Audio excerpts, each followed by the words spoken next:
Olá, queridos pastores, pastoras e líderes. É com grande alegria que a Ordem dos Pastores Batistas do Brasil, Seção Carioca, tem a alegria de te convidar, te receber e oferecer a nossa conferência visando a filiação de novos candidatos. A conferência Pastores Hoje, Pastores Amanhã.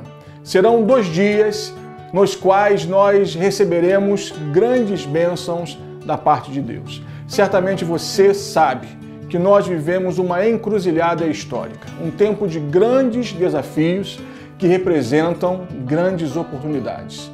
E hoje nós precisamos mais do que nunca nos unirmos, orarmos juntos e refletirmos sobre o trabalho pastoral, a ação ministerial neste tempo desafiador, neste tempo de grandes perdas, mas também um tempo de grande oportunidade para que nós nos ressignifiquemos como pessoas, como obreiros e como igreja do Senhor. Venha conosco neste tempo que também estamos em assembleia solene para a recepção de novos filiados. Serão 2 dias importantes, inesquecíveis e especiais. Caminhe conosco, esteja conosco, crie expectativas. Deus já começou a fazer grandes coisas.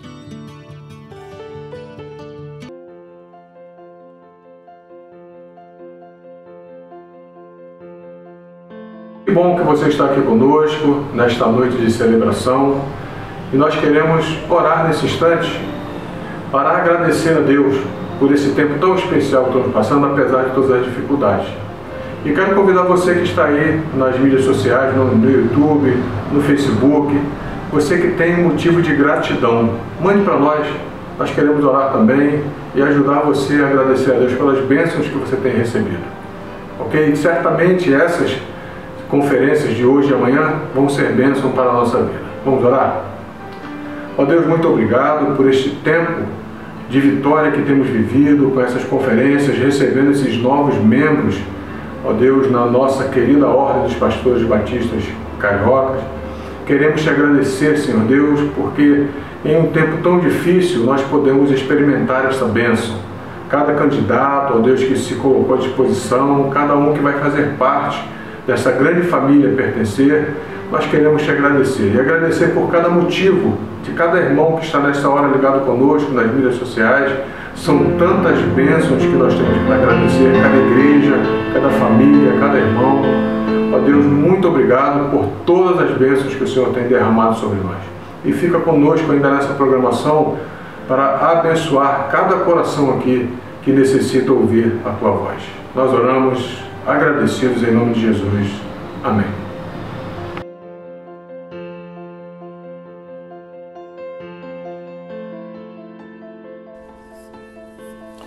Olá, queridos amigos, colegas da Ordem dos Pastores Batistas Carioca. Um abraço para vocês aí, desejando que sejam 2 dias abençoados de conferência e que no segundo dia da conferência seja uma recepção calorosa aos 23 novos membros da nossa Ordem, Seção Carioca, consequentemente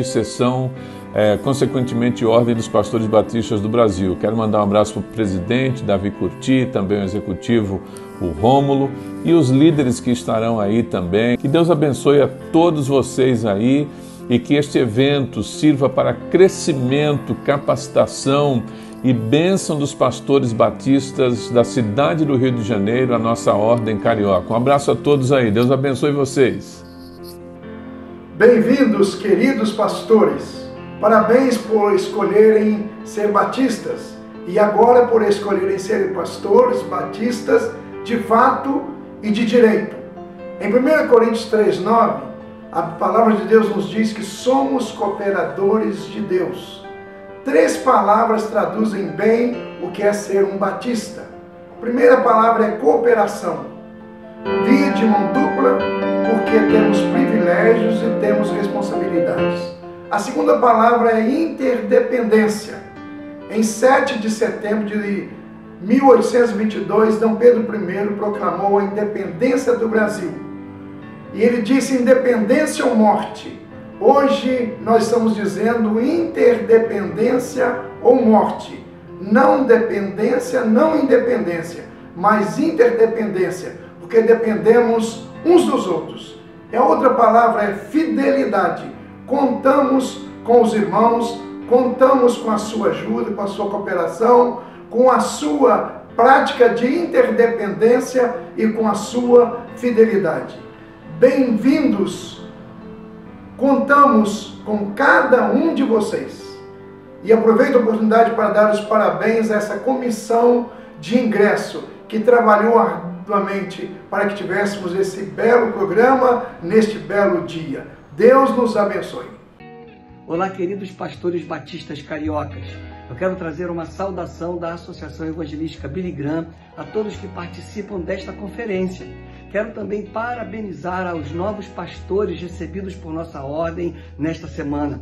Que Deus te abençoe, querido. O Deus que te chamou, que te capacitou, vai sustentar você e vai te usar para a glória dele.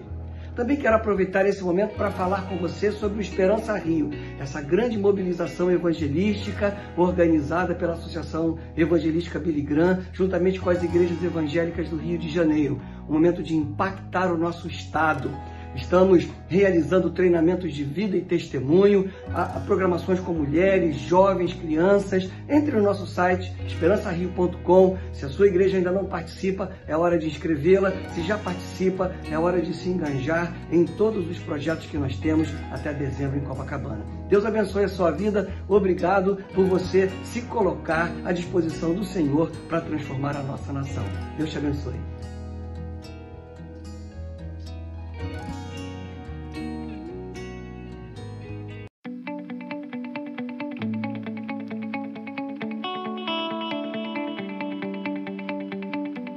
Olá, pastor! Que alegria estar me dirigindo a você nesse momento, um momento especial para você e para as igrejas batistas cariocas. E a todos os pastores que aqui podem estar nesse momento envolvidos nesse projeto. Eu, como União Feminina Missionária Batista do Brasil, quero assim dar as boas-vindas aos novos pastores filiados, mas quero dizer também a vocês que nós, União Feminina há 103 anos, promovemos a educação cristã missionária na sua igreja por meio da nossa proposta educacional, produzindo a literatura trimestral que chega para a sua igreja e também por meio das nossas organizações missionárias. Nós nos preocupamos com o trabalho que prepara mulheres na sua integralidade. E também queremos deixar claro para vocês que nós continuamos trabalhando com a formação de vocacionados, agora em formato EAD. As nossas duas casas, CIEM aqui no Rio de Janeiro e o SEC em Recife, continuam trabalhando na formação de vocacionados, tanto no presencial quanto no formato EAD. Nós temos a alegria de servir a sua igreja e o seu ministério. Queremos continuar com essa parceria e mais, queremos ampliar essa parceria. Nós fomos criados para servir a igreja local e estamos, sim, trabalhando para a expansão do reino de Deus. Obrigada por essa oportunidade de estar me dirigindo a você.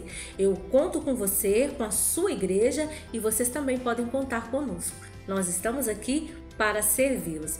Deus abençoe cada um e cada igreja aqui representada.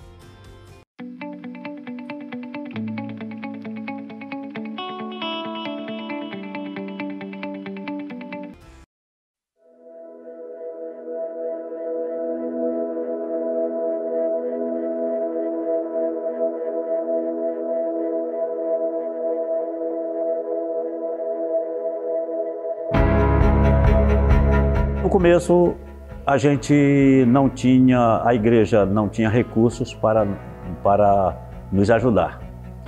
E então, mesmo assim, a gente decidiu enfrentar a situação e trabalhamos na igreja mesmo sem salários. Nós somos alcançados pelo projeto Barnabé nas atividades que a gente tem aqui na igreja. A gente sentou e conversou e viu o que era melhor para a comunidade. O que a gente pensou? A gente trazia as crianças para cá, no domingo de manhã, 150, 200 crianças, e a gente não tinha lugar para colocar tantas pessoas. Então, as reuniões aconteciam nesse lugar, nesse templo, com todo mundo, com todas as faixas etárias. Com o passar do tempo, a gente sentiu necessidade e houve a necessidade que a gente construísse salas e a gente está construindo. Então, fruto desse trabalho, desde 2016, nós já temos 12 adolescentes batizados, ativos na igreja, que compõem o Ministério de Louvor, tocando, fazendo transmissão dos cultos online. Nós temos o Ministério de Dança, que são pessoas que também vêm de outras igrejas, que se dedicam tempo para poder ensinar as crianças, e assim eles desenvolvem também o Ministério de Danças. Dentro da comunidade, a gente trabalha com cestas básicas, assistindo todas as famílias que são das crianças do projeto. Chega num total de 120 a 150 cestas todos os meses. O que mudou na minha vida, na minha família, foi as transformações até mesmo do meu filho, Cauã, porque ele faz parte do projeto, né, e é membro da igreja também. Então, ele faz aula de música. Ele aprendeu a tocar baixo, hoje em dia ele é baixista da igreja, junto com outros amiguinhos dele. E fora disso, transformou tudo lá em casa, tanto eu e agora a minha família, porque o meu esposo também, ele está desempregado no momento, mas ele está vindo trabalhar na igreja, na obra também. E tem aberto oportunidade para ele estar aqui e conhecendo mais de Jesus também, porque, no entanto, ele também não é evangélico, né? E outras coisas têm mudado na nossa família, além da ajuda da cesta básica que também a gente é contemplada, que a gente também pega. A gente tem reforço escolar, a gente dá aula para ensejo, para que eles possam ter o sonho de cursar uma faculdade. A gente tem alfabetização de adultos, a gente está montando agora a sala para elétrica, para a sala de beleza, onde eles aprendam uma profissão. Então a gente tem também um processo de construção e reconstrução de casa. A gente acabou de reconstruir a cozinha da Viviane, ela está aqui presente, é mãe de 4 crianças na comunidade que fazem parte do PEPUC. E a gente está agora com esse processo de discipulado. Eu amo de paixão a Igreja Batista e essa família da Igreja Batista que me abraçou e abraçou a mim e meus filhos, entendeu? E que em matéria da Covid-19, eles não estão deixando de dar um apoio alimentar para os meus filhos, com o álcool em gel que eu não tinha condições de comprar, a alimentação chega na hora certa, e quando eu preciso de alguma coisa, ela sempre está ali me apoiando, para mim não ter que bater cabeça por devido ser mãe solteira, entendeu? Então eles me abraçaram e eu tenho muito a agradecer a eles sobre essa oportunidade de eles me dar, porque eu, particularmente, eu não me via como uma nada. E hoje em dia eles levantaram a minha moral, falando que eu sou um tudo. Para mim, como pessoa, e para eles, e que eles se tornaram a minha família, aqui na localidade da favela Vila Paciência. É isso que eu tenho a falar. São mais de 1.500 comunidades no Rio de Janeiro. Imagina você sendo um cooperador desses projetos. Deus certamente vai lhe abençoar grandemente.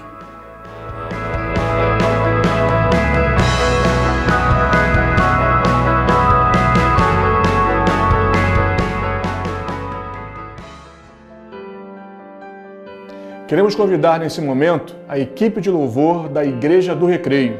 Essa abençoada e abençoadora equipe nos conduzirá nos próximos minutos na adoração ao nosso Deus. Se una a nós nesse tempo e adore ao Senhor conosco e com a equipe de louvor da Igreja do Recreio. Vamos cantar uma canção ao Cordeiro. Vamos cantar uma canção ao Cordeiro de Deus. Nós vamos cantar uma canção movida de amor. Vamos cantar uma canção ao Cordeiro. Quem é como o Senhor?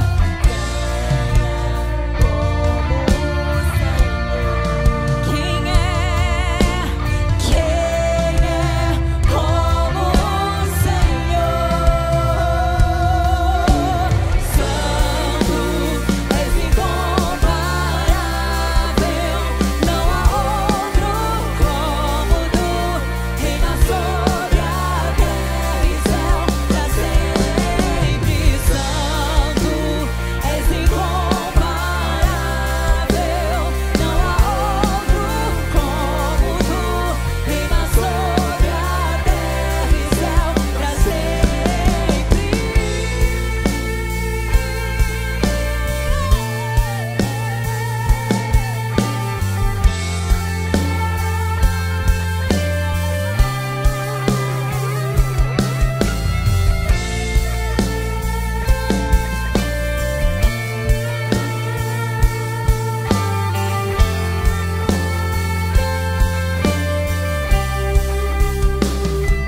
O sonho nos impulsiona no presente em direção ao futuro. Move pessoas, grupos, organizações, sociedade. Transforma realidades, impacta gerações. A nossa visão é o nosso sonho. Pastores saudáveis, ministérios relevantes. Mas o presente precisa ser diferente. Para que o futuro ou o sonho almejado seja alcançado. A missão é a construção do futuro, promover o cuidado e a capacitação dos pastores, suas famílias e ministérios para a glória de Deus. Seja parte desse novo tempo.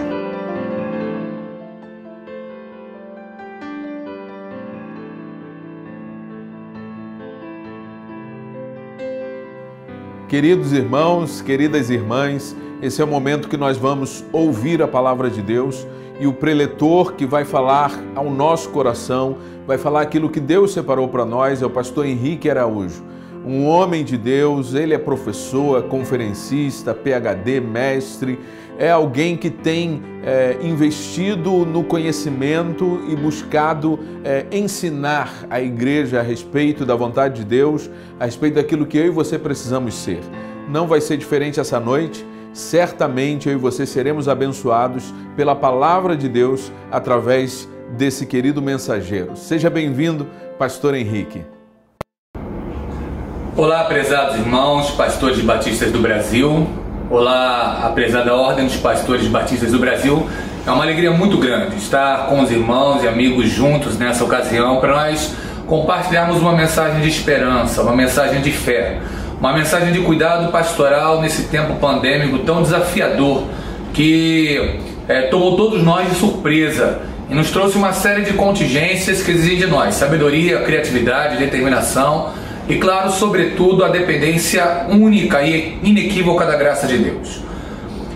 Meu nome é Henrique Araújo, sou da 2ª Igreja Batista em Rondonópolis, aqui em Mato Grosso, e eu gostaria de deixar com você uma palavra da parte de Deus no Evangelho de João, capítulo de número 13.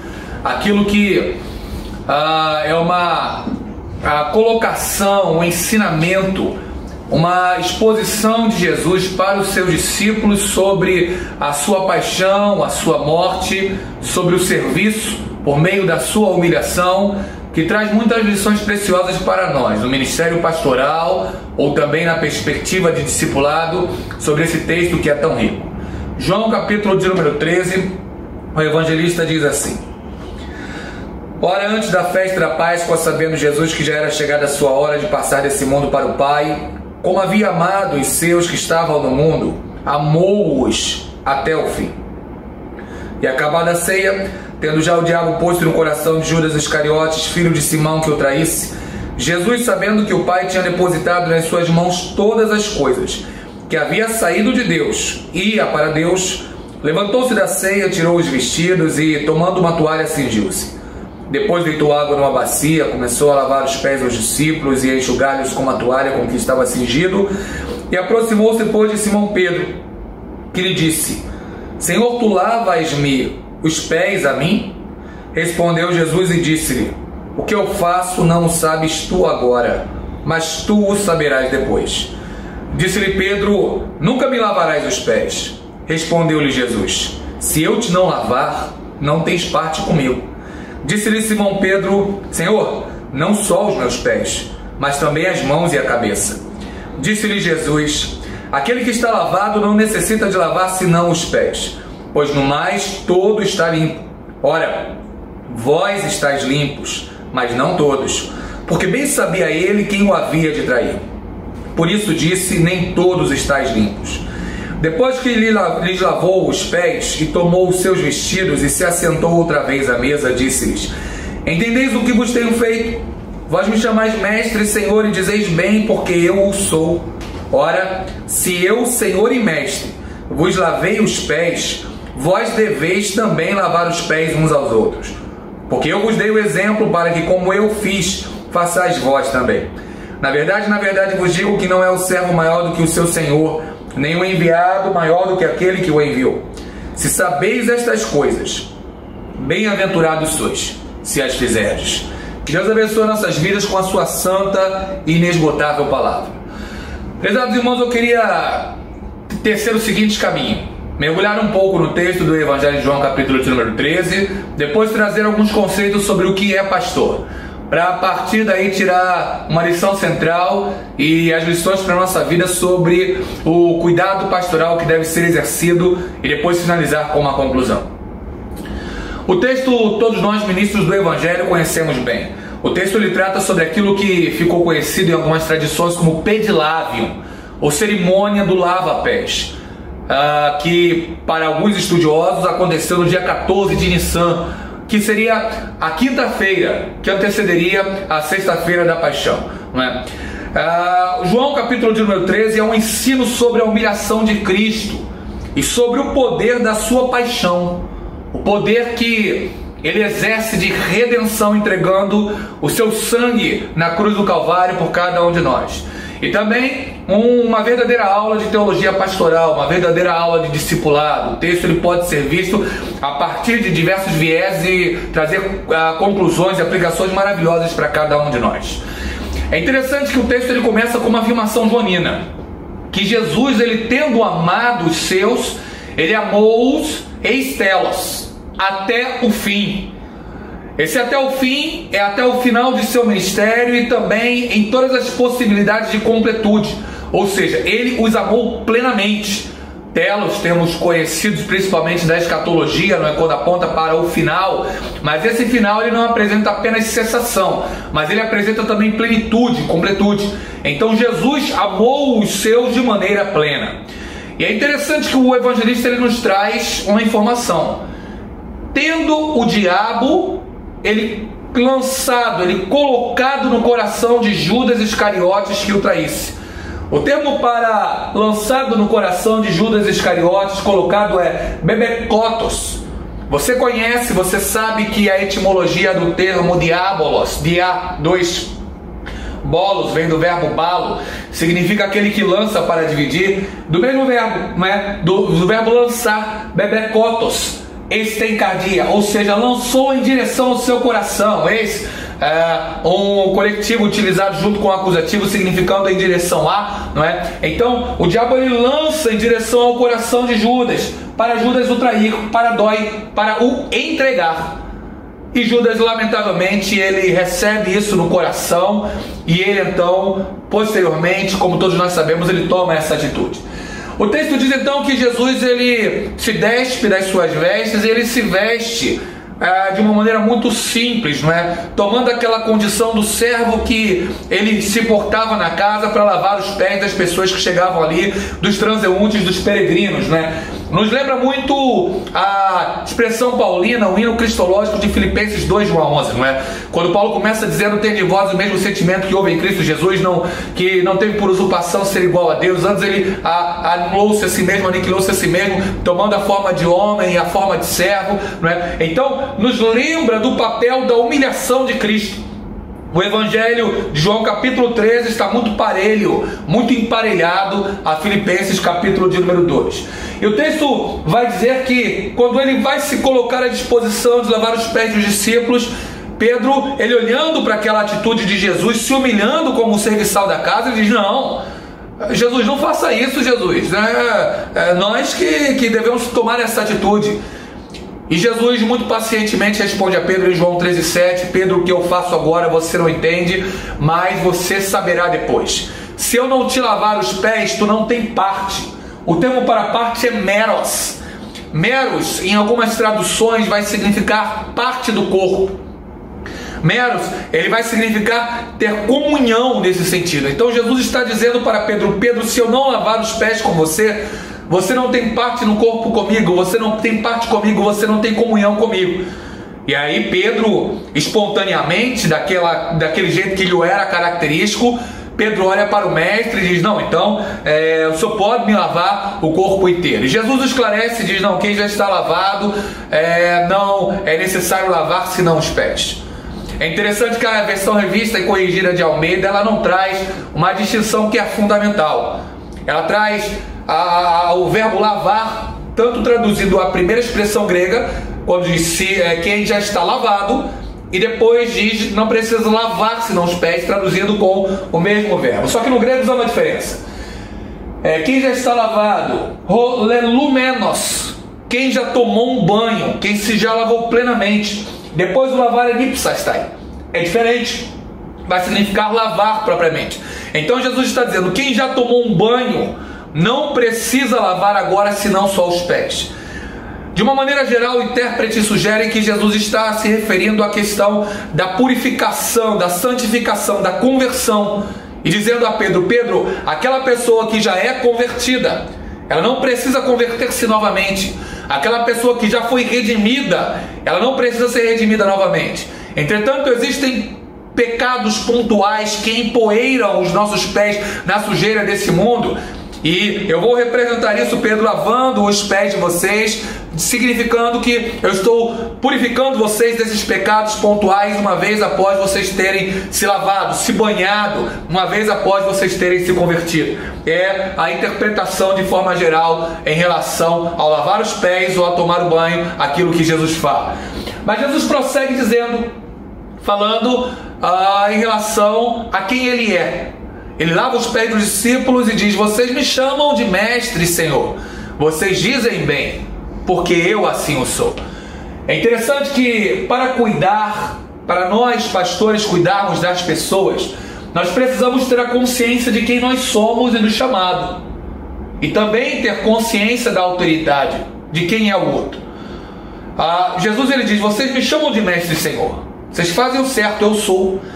É interessante que nós recebemos muitos convites para sermos aquilo que as pessoas pensam, aquilo que as pessoas querem, aquilo que as pessoas desejam no inconsciente coletivo. Imaginando às vezes que o pastor é um super-herói, é um super-homem, imaginando que o pastor ele tem vários clones, como que para atender a todas as demandas em tempo real. E se nós não tivermos consciência do chamado de quem somos em Deus, nós sucumbiremos a este apelo. E nós não devemos ser quem os outros dizem que nós devemos ser, nem devemos ser quem nós supomos que devemos ser, mas nós devemos quem Deus diz, nós devemos ser quem Deus diz que nós devemos ser e quem Deus nos chamou para ser. E Jesus tem consciência disso. Ele diz, eu sou mestre, eu sou o Senhor. Nós devemos saber quem nós somos e Jesus ele também sabe quem irá trair. E nós devemos saber quem os outros são. Pedir a Deus discernimento para não agir de maneira muito categórica ou muito enfática, ou até mesmo, quiçá, errando na mão, às vezes tornarmos-nos ditatoriais, mas também não devemos nos tornar românticos a ponto de supor, à luz de Rousseau, a bondade intrínseca de uma natureza humana.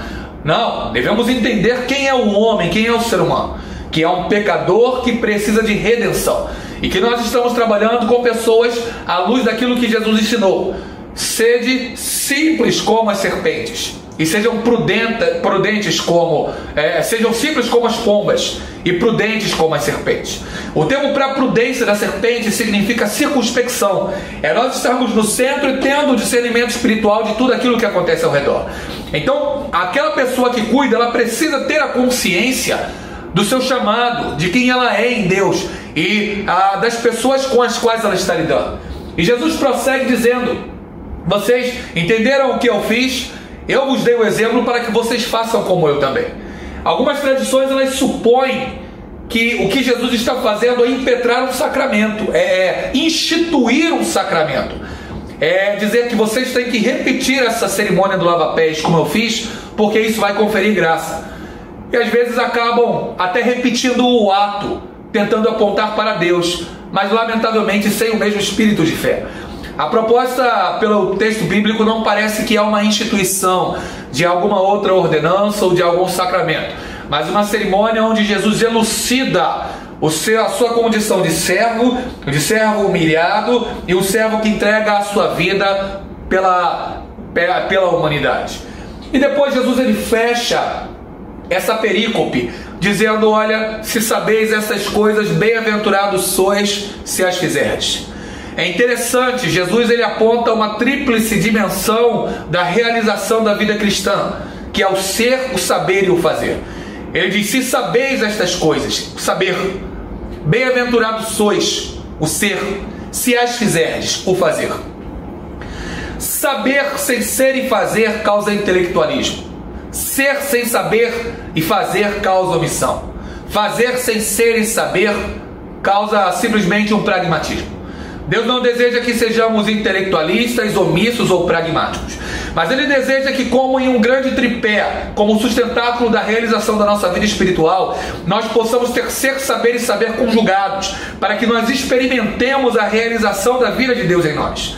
Lamentavelmente, os verbos ser, saber e fazer foram substituídos na contemporaneidade pelos verbos ter, pelos verbos estar e pelos verbos parecer.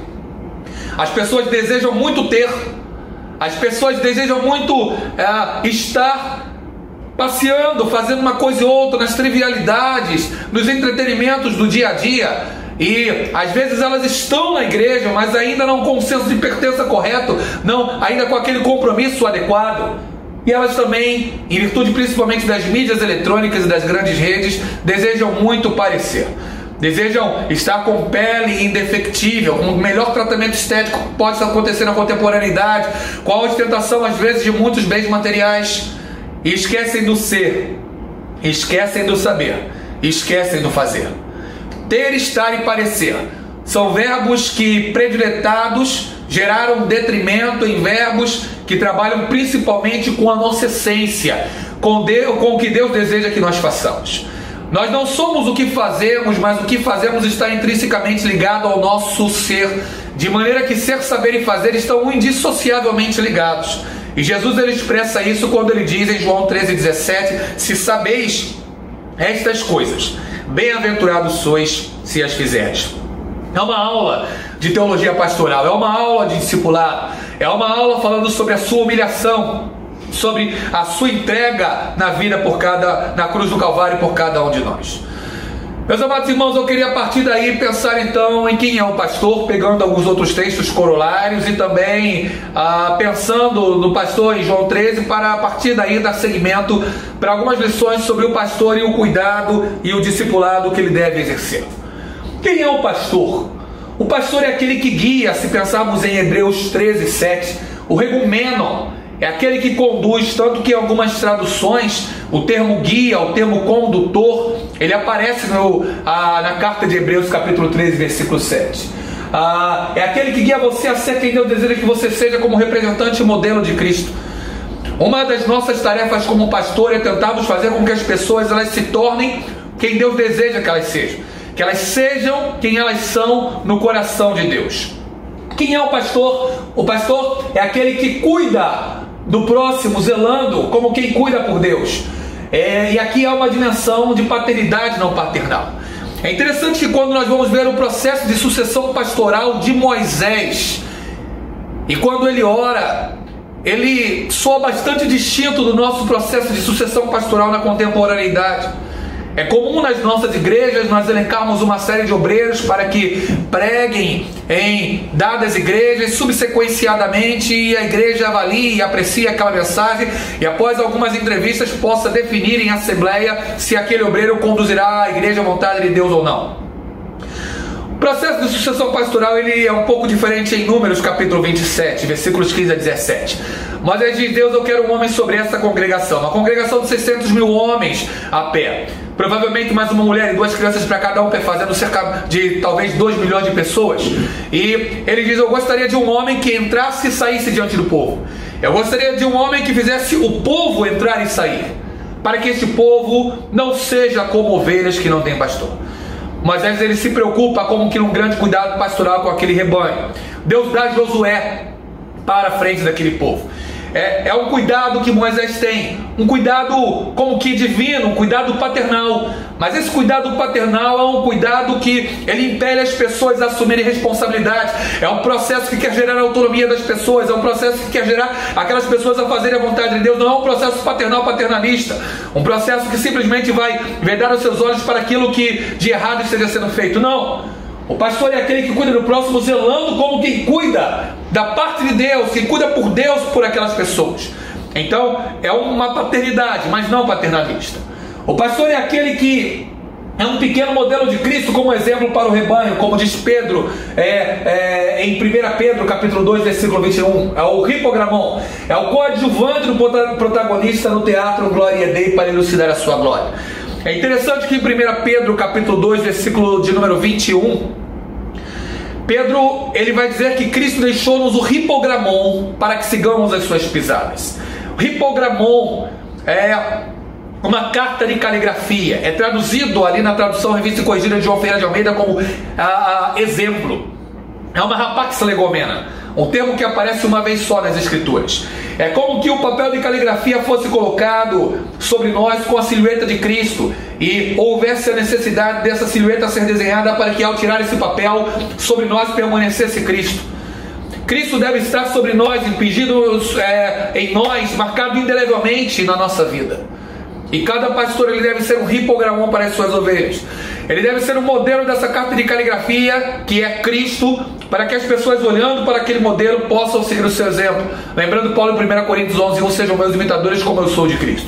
O pastor deve ser aquele que, mesmo consciente dos seus erros e dos seus defeitos, ele possa, diante da congregação, se alegrar em poder convidá-las naquilo que ele imita a Cristo, que essa congregação imite. Porque ele foi chamado para ser como que um espetáculo. Paulo diz isso em 1 Coríntios capítulo 4, versículo de número 9.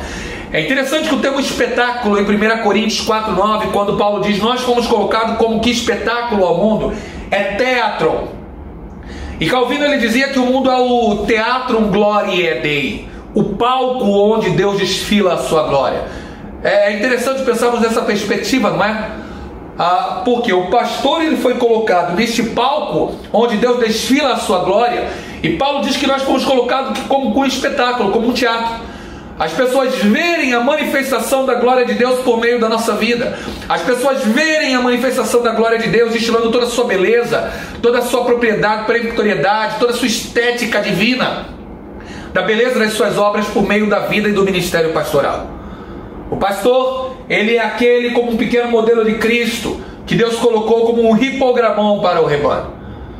Mas se pensarmos mais precisamente no Evangelho de João capítulo 13, versículo de número versículos variados, mas principalmente versículos de número 1, versículo de número 7, versículo de número 15 e 17, podemos pensar que o pastor é uma expressão do amor de Deus no cuidado de pessoas. O texto diz que Jesus, tendo amado os seus, os que o Pai o deu, amou-os até o fim. Nós precisamos ser esta expressão do cuidado, do amor de Deus para com cada pessoa que precisa, cada pessoa que Deus mande ao nosso encontro. Pois bem, diante dessa afirmação central teológica, oriunda do texto do Evangelho de João, capítulo de número 13, o que nós podemos pensar como aquele que pastor é a expressão do amor de Deus no cuidado de pessoas? E por isso quem cuida tem a motivação certa. João 13:1 diz que Jesus, tendo amado os seus, amou-os até o fim. Nossas motivações, elas revelam quem nós somos, elas predizem quem nós seremos. Se qualquer motivação de assumir o ministério não for o amor, não for o cuidado por pessoas, nós vamos cansar, nós vamos estar fora daquilo que Deus reservou para nós. Jesus disse: vinde a mim, todos os que estáis cansados e oprimidos, e eu vos aliviarei. Tomai sobre vós o meu jugo e aprendei de mim, sou manso e humilde de coração, então encontrareis descanso para as vossas almas. Porque o meu jugo é suave e o meu fardo é leve. Evangelho de Mateus, capítulo 11, versículos 28 a 30, conhecemos bem. Ora, mas se Jesus prometeu que se nós fôssemos a Ele, nós encontraríamos descanso, por que temos estado tão cansados? Por que temos estado tão aflitos? Talvez precisemos redirecionar novamente nossas motivações para serem um amor altruísta, para serem aquele amor que não espera nada em troca, para ser aquele amor cuidadoso, zeloso. Quem ama tem a motivação certa, cuida. Quem cuida tem a motivação certa, ama. Quem cuida, serve. João 13, versículo de número 5, Jesus ele tira suas túnicas, ele pega a toalha e ele cuida dos discípulos. Quem cuida, serve. É no serviço que nós encontramos propósito e relevância. Ted Tripp, no seu excelente livro Pastoreando o Coração da Criança, ele nos lembra que é dever de todos nós ensinar o filho a servir, porque ensinando o filho a servir, no serviço é onde nós encontramos o propósito. Cantamos, não é? No serviço do meu rei eu sou feliz. E somos. Nós amamos servir ao rei. E quando nós servimos, nós encontramos propósito. E quando temos o propósito, nada pode nos parar, porque nós temos a certeza de que Deus é aquele que nos chamou para aquela missão, para o cuidado. O sentimento de irrelevância ronda a cada um de nós quando perdemos o sentido de propósito. Mas quando temos aquele senso de missão que Neemias teve, que Daniel teve, que cada um dos grandes do passado tiveram, nada pode nos parar. Nós precisamos ter o cuidado, e quem cuida serve, e quem serve tem propósito, quem serve entende que o que está fazendo para Deus tem sentido e relevância. Quem cuida dá direção e esperança. João 13,7, Jesus diz: o que eu faço agora você não entende, mas vai saber depois. Quantas coisas eu não entendia no ministério ontem que entendo hoje, quantas não entendo hoje que entenderei amanhã. Quantas coisas não entendemos nessa pandemia tão difusa, tão multiforme, tão multifacetada. E quantas pessoas não entendem porque Deus recolheu o seu ente querido, porque aconteceu isso ou aquilo. Nós precisamos desse momento ser pregoeiros de direção e esperança.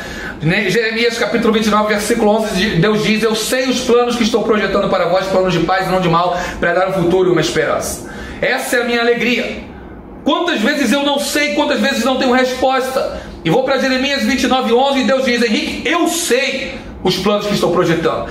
Eu não sei, mas Ele sabe. E Ele sabe como será o seu futuro, Ele sabe como será a sua vida, Ele sabe as respostas que você precisa, Ele sabe o seu choro, Ele sabe o seu clamor, Ele sabe tudo aquilo que você precisa, e sabendo disso, Ele insuflará a esperança na sua alma.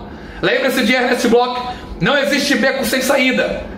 Na pior das hipóteses, nós entramos, nós saímos por onde entramos. Não existe beco sem saída.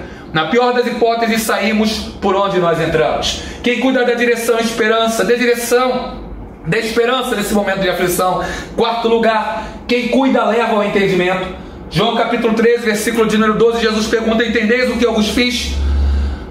De acordo com John Stott, em Crer também em Pensar, ele nos lembra: esse mundo é uma batalha de ideias. O caçador, para bater a caça, ele mira na cabeça. Nesse tempo em que nós vivemos, enfrentamos uma nova guerra. A guerra não é comunismo e capitalismo. A guerra é controle e livre-arbítrio. A batalha não é por territórios geográficos. A batalha é por nossas mentes. As armas não são bélicas ou beligerantes. As armas são os códigos algorítmicos. Tantas mídias eletrônicas, tantas coisas que tentam impingir impressões sobre nós, e nós precisamos estar com a nossa mentalidade em Cristo. 1 Coríntios capítulo de número 2, tendo a mente de Cristo, Paulo diz que as armas da nossa milícia não são carnais, mas poderosas em Deus para a destruição de fortalezas. Fortalezas mentais que têm sido erigidas em nossos entendimentos e nossa mente. O pastor precisa incitar a ovelha a pensar, a refletir, a buscar entendimento. Quem cuida leva ao entendimento. Precisamos de novos zacarianos, como diz 1 Crônicas 12, versículo de número 32. A nossa missão, mais do que nunca hoje, é a missão que foi dada a João Batista, em Lucas capítulo 1, versículos 15 a 17, quando o anjo anuncia a Isabel o nascimento de João e diz: ele será grande diante do Senhor. Não beberá vinho, não beberá forte, a fim de apresentar ao Senhor um povo bem preparado, bem equipado. Kateskeuamenos é o termo ali. Um povo com instrumentos, um povo com ferramenta, um povo capacitado. Nossa missão neste tempo é tentar levar o povo de Deus ao entendimento da sua vontade, para que não sejam como ovelhas que não têm pastor. Precisamos ferramentá-las, instrumentalizá-las e prepará-las. Temos menos tempos com as ovelhas, mas esse tempo precisa ser um tempo de maior qualidade. Quem cuida leva ao entendimento. Quem cuida fala a verdade em amor. Precisamos ser reais, sinceros, verdadeiros, falando a verdade em amor. Lembrando do étimo do termo aletheia, a verdade é aquilo que não pode ser esquecido. Fyodor Dostoiévski, romancista russo do século XIX, ele nos lembrava: a verdade é Jesus e Jesus é a verdade. O dia em que a verdade não estiver com Jesus, eu fico com Jesus, porque a verdade é abstrata, mas Jesus é concreto. Jesus não é uma verdade filosófica, Ele é a verdade encarnada. A nossa verdade não é uma filosofia, a nossa verdade é uma pessoa que entregou a vida por nós. Ele disse em João 14,6: eu sou o caminho, a verdade e a vida, ninguém vem ao Pai senão por mim. Ele é a verdade. Os cristãos não possuem alguma coisa ou alguma opinião meramente que possam arvorar e dizer: olha, simplesmente tudo que eu penso é verdade. Na realidade não é isso. Na verdade nós somos possuídos pela verdade que liberta. E a verdade que liberta é Cristo. Cristo em nós, a esperança da glória. Quem cuida fala a verdade em amor, e quem cuida deve se cuidar. João 13, versículo de número 15, e todo o segmento do texto Jesus ele foi capaz de falar isso aos seus discípulos porque ele andava na vontade de Deus, ele se cuidava, ele fazia a sua parte andando na vontade do Pai.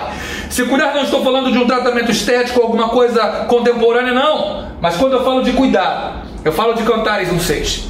Quando a Sulamita diz, puseram-me por guardas de vinhas, mas a vinha que me pertencia eu não guardei. O pastor que quer cuidar de vinhas, quer cuidar de vidas, ele precisa cuidar da sua vida, andando na vontade do Pai, guardado pelo Altíssimo. Dr. Shedd, ele nos lembra, em saudosa memória, não é? Que a Moisés era necessário, de tempos em tempos, subir ao Sinai, para receber novas rajadas de glória, para estar conduzindo o povo à vontade de Deus. Nós precisamos de mais rajadas de glória, em nossa mente, em nosso coração, para podermos conduzir o rebanho à vontade do Pai. Conclusão: o pastor é uma expressão do amor de Deus no cuidado com pessoas. E pela graça de Deus, ele tem um cuidado amoroso, todo especial com os cuidadores. Nós cuidamos. E por isso Deus cuida de cada um de nós, pastor, como que nos acariciando e nos pegando no colo e dizendo, filho meu, eu guardo você, eu que cuido de você. Eu cito Jeremias 38 e aqui termino a história de Ebed-Meleque. Jeremias dá uma mensagem ao povo que não foi tão palatável ao rei. O rei manda encarcerá-lo, o rei manda colocá-lo em um calabouço. Havia lama, Jeremias certamente estava com hipotermia, iria morrer. Deus levanta um homem chamado Ebed-Meleque, o mordomo do rei, que pede ao rei para cuidar de Jeremias. Ele tira Jeremias do poço, alimenta Jeremias e intercede por Jeremias. Todos nós temos um Ebed-Meleque. Nós cuidamos de pessoas, mas há pessoas que nós não percebemos, não sabemos, que às vezes não são um amigo próximo, não são um parente, não são um familiar, não são uma ovelha querida. Mas é alguém que, como Ebed-Meleque, à distância tem um apreço por nós, intercede por nós junto ao rei, cuida de nós e tenta atender nossas necessidades quando ninguém percebe. Nós somos Ebed-Meleques de muitas pessoas, mas todos nós temos um Ebed-Meleque também que às vezes não conhecemos, mas está intercedendo por nós. Alguém orou por você hoje. Muitas pessoas que às vezes você nem tem tanto relacionamento próximo, amam você de forma que você não entende. Pastor, você é a expressão do amor de Deus e do cuidado de Deus com pessoas. E Deus ama muito você e Ele cuida de você. E tudo aquilo que você precisa e tudo aquilo que você necessita nesse momento, o nosso Pai sabe, e no momento certo Ele lhe dará a resposta. Prossiga, não desista, siga nesse cuidado com o rebanho de Deus, porque Deus tem cuidado de você e o ajudará em cada grura a continuar firme na caminhada. Deus lhe abençoe, um abraço aos pastores batistas do Brasil, muito obrigado à Ordem dos Pastores e que Deus te abençoe. Depois de uma mensagem tão edificante como esta, nós vamos continuar celebrando a Deus, agradecendo a Deus, cantando louvores ao nosso Deus. Vamos lá?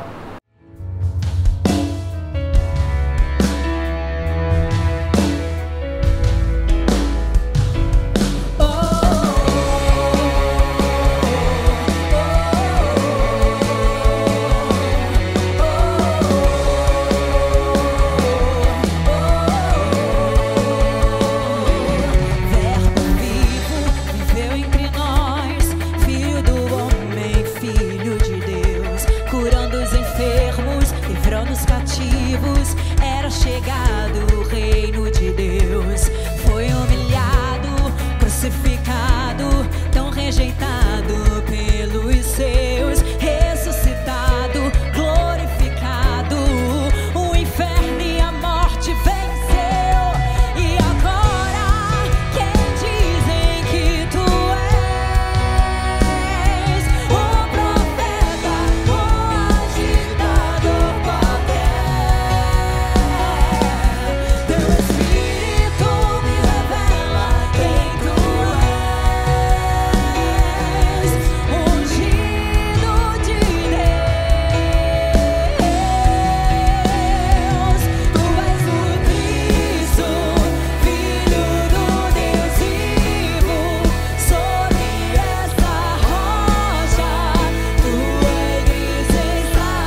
pastor Nivaldino, Segunda Igreja Batista em Irajá, há 40 anos tendo o privilégio de participar da Ordem dos Pastores Batistas Cariocas e tenho tido a oportunidade de servir nas mais diversas áreas, no apoio, nos nossos retiros, no conselho, e tem sido muito bom, muito gratificante para mim participar em todas as atividades. E agora você venha participar conosco também.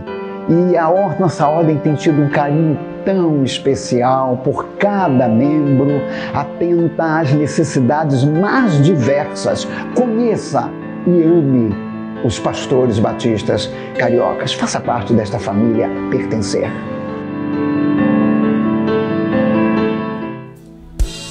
Vamos com as palmas.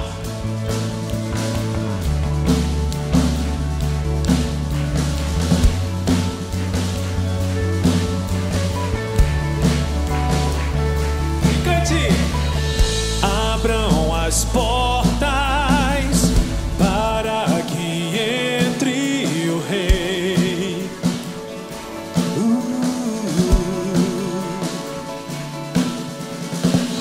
O invencível Senhor das guerras, Jesus.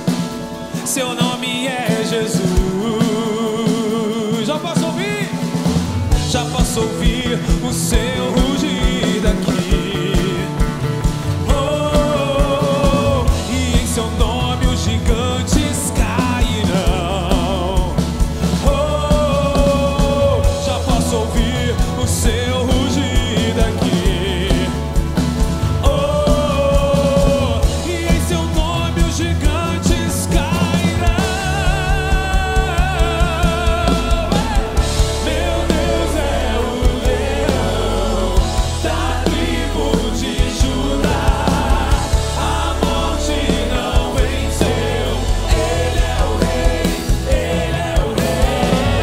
Meu Deus é o leão da tribo de Judá. A morte não venceu. Ele é o rei, ele é o rei.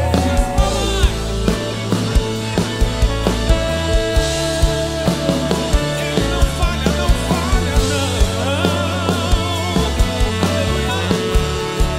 Cante mais uma vez, já posso ouvir. Já posso ouvir o seu rugir aqui. Cante! Oh, e em seu nome os gigantes cairão. Em nome de Jesus. Oh, já posso ouvir o seu rugir daqui. Oh, e em seu nome os gigantes cairão. Meu Deus é o leão da tribo de Judá. A morte não venceu. Ele é o rei, ele é o rei. Meu Deus é o leão da tribo de Judá. A morte não venceu. Ele é o rei, ele é o rei. Adorando ao Rei Jesus. E ele vem guerreando as suas guerras, te dando vitória.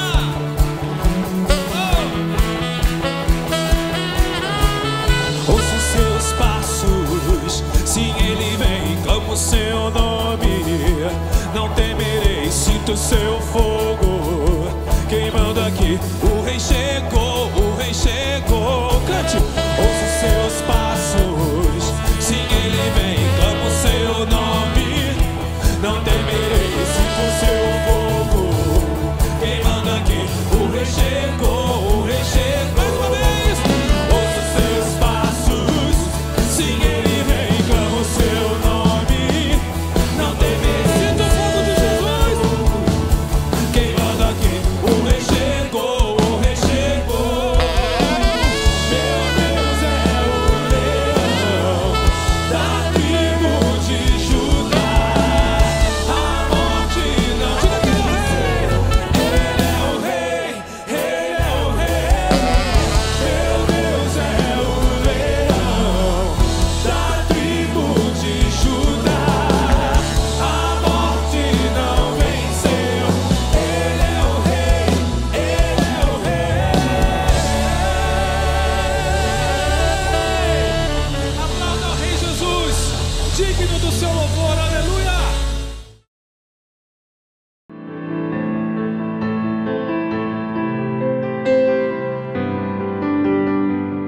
Amém. Louvado seja Deus.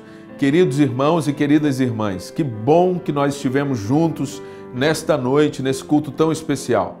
E nós vamos terminar esse momento de louvor, de adoração, orando ao Senhor e agradecendo a Deus.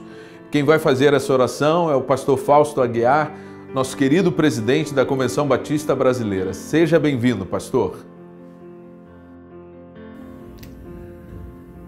Ao encerrarmos esta primeira noite da nossa conferência, eu quero convidar a todos para que nos curvemos em oração ao Senhor. Pai Celestial, muito obrigado por aquilo que vimos e ouvimos nesta ocasião. E suplicamos agora que o Teu Espírito Santo consolide em cada um de nós a palavra que nos foi trazida de diferentes maneiras, mas Tu falaste ao nosso coração. Abençoa, pois, de forma poderosa, Senhor, esta Tua palavra dentro da nossa mente, dentro do nosso coração. Aperfeiçoa o ministério que colocaste em nossas mãos. E agora, Senhor, despede-nos na Tua paz e nos concede, Senhor, uma noite de tranquilidade, de repouso, de descanso junto aos nossos familiares e às nossas respectivas igrejas.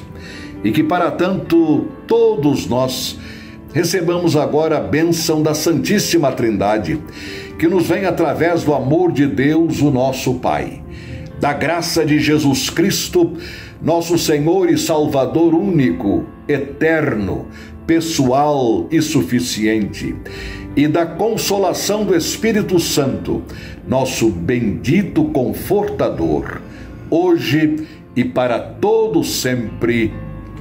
Amém.